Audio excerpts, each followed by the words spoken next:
Women Innovators. Interviews with women with big messages and big missions, sharing their stories to inspire you to live your passion and step up to make the world a better place. Here's your host, Tammy Patzer. Hi, this is Tammy Patzer, and I'm excited to introduce today's guest, Aileen C. Lee. Aileen has had a successful professional career for a leading business process services company in the corporate legal department. Her life has been characterized by a keen interest in spirituality and an in-depth study of alternative medicine. In 2011, Aileen's life transformed when she met Guruji Mahendra Trivedi, founder of the Trivedi Effect and Trivedi Global Incorporated. It was a turning point for Aileen, and she became a member of the Trivedi Healers Mastery Program. With Guruji Trivedi's guidance, she has discovered and developed her innate energy healing abilities.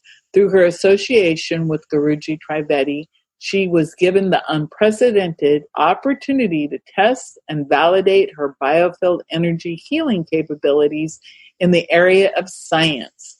Her evidence-based impact on overall health, well-being, and quality of life has now been published in peer-reviewed scientific journals. Welcome, Aileen.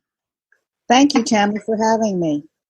I'm excited to talk to you today because the world today, we have such abundance, yet we have a hunger problem around the world and even in the United States. And I wanted to ask you about that today because I know you've done a lot of research related to food abundance and also lack of food, and that you have some really good information about some of the reasons behind it.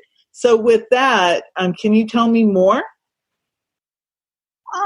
What got me thinking about the subject of food abundance is that, we in the U.S. have a lot easy access to obtaining food, and it can be whether it is going to the market at our local or favorite grocery store, or where I lived in the Bay Area, San Francisco Bay Area. If you go north of Bay Area, like into Sonoma County and north, you can go and buy your food directly from their producers. Like there was a place, there's a place called business called Willie Bird's, and they sell poultry, and you can go and buy a fresh turkey from this place up in Sonoma County, and they're quite popular. They also sell at Williams-Sonoma, which is an interesting.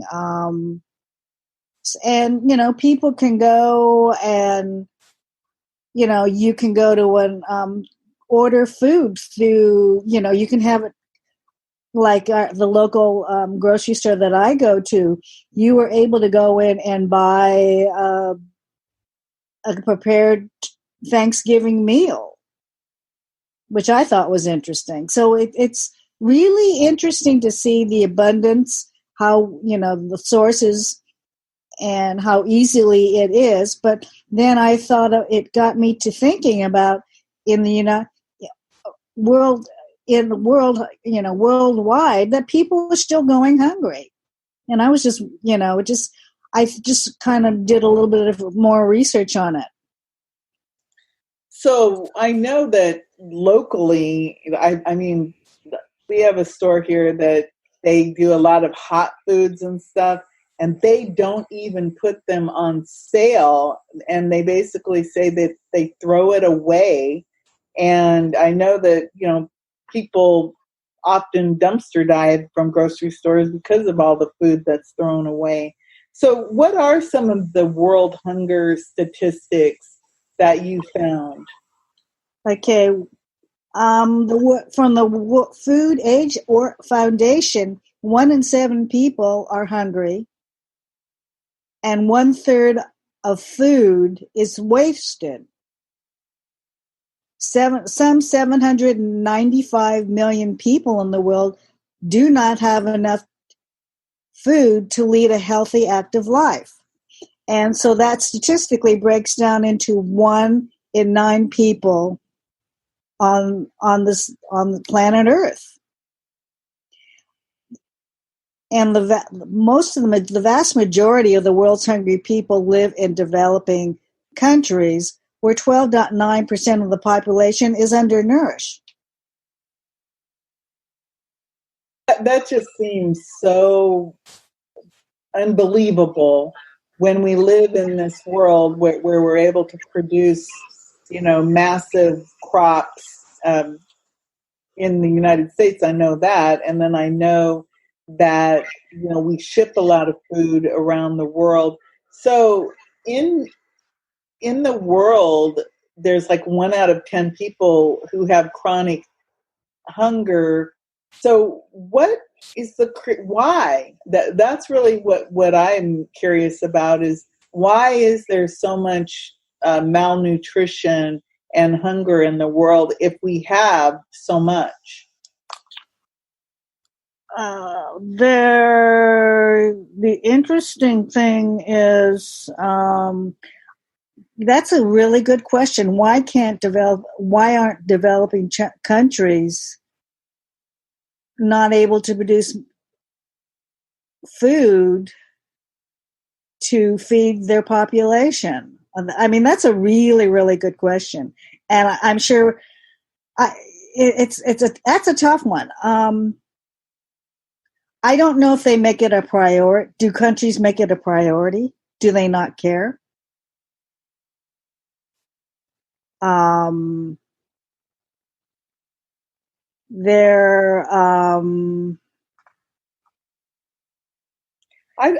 really know. I mean, if you look, I know that, there's a lot of war, and there's a lot, sometimes in individual countries, they have droughts, they have issues, that there's war going on. And then, of course, there's just the different, wealthy people versus poor people, and, of course, distribution and things like that.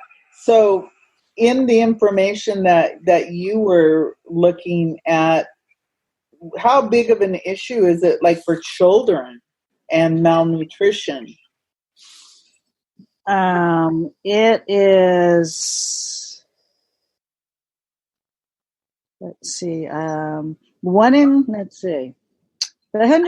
I'm reading this hunger statistics. 1 out of 6 children, roughly 100 million children in developing countries, is underweight. 1 in 4 of the world's children are stunted. And in developing countries, the proportion can rise to 1 in 3. There's 66 million primary school age children attending classes that hungry across the developing world, with 23 million in Africa alone. And the World Food Program, WPF, calculates that the U.S. at U.S. dollars 3.2 billion is needed per year to reach all 66 million hungry school-age children. That's a lot. Yeah, well, $3.2 billion, that sounds like a lot of money, but when you're talking about 66 million hungry school-age children, here's an interesting statistic that I was looking at my notes related to this, and it says if women farmers have the same access to resources as men, the number of hungry in the world would be reduced. Why do you think that that's true? I've heard it said that women are, the answer, and that I know in Africa, that when they empower women with economics, like by providing them with, say, chickens to have eggs, or if they give them goats, that the economics, that it actually makes the entire villages more productive and more economically sound. Do you have any opinions on why that might be, that when women are in charge of that, of farming and land, that it might be useful? I believe that when you give women access, like chickens or cows or or other poultry, ducks, that empowers them. I think it's a huge empowerment for women to be able to go out and have a skill that they can utilize, and at the same time they are helping to feed, they're helping the economic ability of the villages they live in, because they can go out and sell the eggs from the chickens, duck eggs, from the ducks, and they can also sell them as the chickens and the ducks. And if they raise beef or pork, they can sell the pigs for food. Yeah, so and that helps that helps them. And I think women, when they're given that responsibility, really take it seriously and just run with it. Yeah, I've seen a lot of that in different programs where the women are doing, small businesses, and then of course they have the chickens and the ducks and the goats and everything. Also, in different countries, I've read about just food in general and incidences of illnesses. For example, they say in India that a lot of the people in India have diabetes, that cancer rates are up. And so it isn't just in the United States where we have all of these illnesses. And of course, growing food, in a non-organic way, requires lots of water and, of course, lots of chemicals. Do you think that the chemicals that we're using to grow food contribute to the health problems that we have in the world today? I agree with that and what you've just said. They talk, and then not only the chemicals in the food cause, and you don't know how it's going to react with in a person's body. Some people it's fine. Some people, they don't have that ability. Their bodies lack the ability to be able to absorb and these chemicals, and so they aren't affected by it. But I'm wondering, just thinking, there must be a lot of chemicals that and insecticides that they use when they farm, and they use it in spray, or whether they put it in the soil as a fertilizer or whatever. And I think the amount they use really, really affects people, in that they're getting serious diseases crop up as a result of that. And I think that's one of the reasons why we need to move towards an organic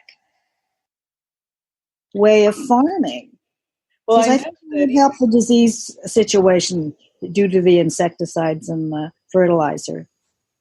Well, I know that even organic farmers, often they use organic or natural pesticides, things that will kill bugs that may or may not be harmful to humans. So I know that you've done a lot with life force energy and participated in scientific experiments using life force energy. And the Trivedi effect has done an awful lot of research related to growing plants and animals without the use of pesticides of any kind, and literally using the life force energy transmissions, and they've had good results with that. Were you involved in any plant-based experiments, or were you primarily involved in the mouse and cell-based experiments? I was involved in the mouse and cell-based, which was the first one we did, and then I did the vitamin D3. Okay. I know when I went on the first Trivedi trip to India, we were at went to this institute and in Mumbai, and our abilities were tested on plants, which I thought was interesting, but I don't know if we ever got the results. I don't recall that we got the results. I don't know what happened to that. Mm-hmm. Well, I know that some of the fabulous scientific research has been done related to mangoes and cashews and even chicken, where they showed that with just life force energy that the mangoes grew and reproduced very well and had high nutritional value, and then with the cashews they were vastly improved and abundant crop, and then the same with the chickens, that they were, the chickens were healthier and that they provided higher quality meat and everything. Do you see that in the future that agriculture may go beyond what would be considered traditional agriculture or even organic agriculture into what might be called a pristine agriculture, where the use of life force energy is used to help grow a higher quality food for people? I see that as a very bright future for growing food with no pesticides and no use of pesticides, and just sending life force energy transmissions. I remember reading about Guruji's, and we've listened to it in a recent online webcast about how Guruji he blessed the area, he blessed the soil, and he blessed the soil, and he went in and they planted the trees. And I believe they were the cashew trees. I think they did a control group and a non-control group. And they went in and planted the trees, or they went in and blessed half of the trees in this grove. And the ones that he had blessed with the cashews, they were tasty, they were bigger, they were tastier. You could tell by looking at the photos of the leaves and the trees that they were big, they were bright, they were shiny, and you could just tell from that they were just taking in all the energy from the sun. Versus if you looked at the other photos of the ones where they were in the controlled, they were small. The trees were smaller.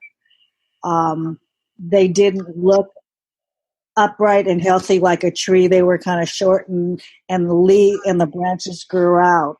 And when you also looked at the cashews growing on the trees, the difference between the control group and the difference between the blessed group, there was no comparison. They just looked overall, the blessed group just looked overall much healthier. And there are some of us that have been fortunate enough to have some of the cashews from the trees that Guruji planted, and they are tasty. They're big. They are very, very tasty. They're sweet. That's really fascinating. Well, I think it's really interesting that we're talking about food in general because, again, we live in a world of abundance, and of course, if we look to the future, that we could be providing better, higher quality food for more people without using more chemicals, without using more pesticides, what a improvement our entire planet would have, if we were able to create, better food quality with life force energy. So with that said, Aileen, is there anything else that you have to say about food and food abundance? Well, you were going by what you have just said, that if we could do life force blessings on an international level in countries where they really needed it, like in Africa. Just reading here on a fact sheet that most in Africa and also in Asia, we could help a lot of people. That would mean going out and even training people in life force energy. We can utilize our group of our Trivedi healers that are in the Healers Mastery Program that could do this work too, or maybe working in groups. I think that would be a very, very viable and possible thing to do and help, and you can help the world too. Well, I think that's really a good idea of doing something that, to improve the planet and help, like you said, millions of people around the world. And, when you think about all these little children, one of the things you said that some of these little children are stunted in their growth. And of course, we've seen the photographs of hungry children in Africa and Asia. And again, even in the United States, we have a problem where children may not be getting enough food just because of the, underlying poverty and how much it costs just to live. And, there's the low wages and things. There's so many things that attribute to hunger that aren't necessarily, it doesn't mean that you have to be living in Africa or Asia to be hungry, because in the United States and Canada, I know that we have hungry children because even in the town I live in Florida, more than half the kids are on free and reduced lunch programs. So that tells you that the amount of money available in their households to go to food is limited, and that's why they qualify for the free or reduced lunch. So everyone, Aileen has a website, and it's AileenClee.com, AileenClee.com. And there's a lot of information there about Aileen, about the science that we've been talking about. And believe me, when we talked about a couple experiments, we're talking about 2 experiments out of about 4,000 that have been done over the years. And on Aileen's website, you can see a lot of the science experiments are shared there, and you can take a look at the science and learn more about the different programs that Aileen offers, and also read her blog. There's a lot of information there. So again, it's AileenClee.com, Go check out her website. So thank you so much, Aileen. I really appreciate your time today. Thank you, Tammy, for having me and just kind of doing this discussion on poverty. I just, like I say, it just gave me food for thought and how fortunate we are during this time of the year, during the holidays, to be living our abundant lives. But it's time to take time to think about others and how they're doing too. You've been listening to Women Innovators with Tammy Patzer. To learn more, please go to womeninnovatorsradio.com. And please do subscribe and share to spread the big messages and big missions to change the world.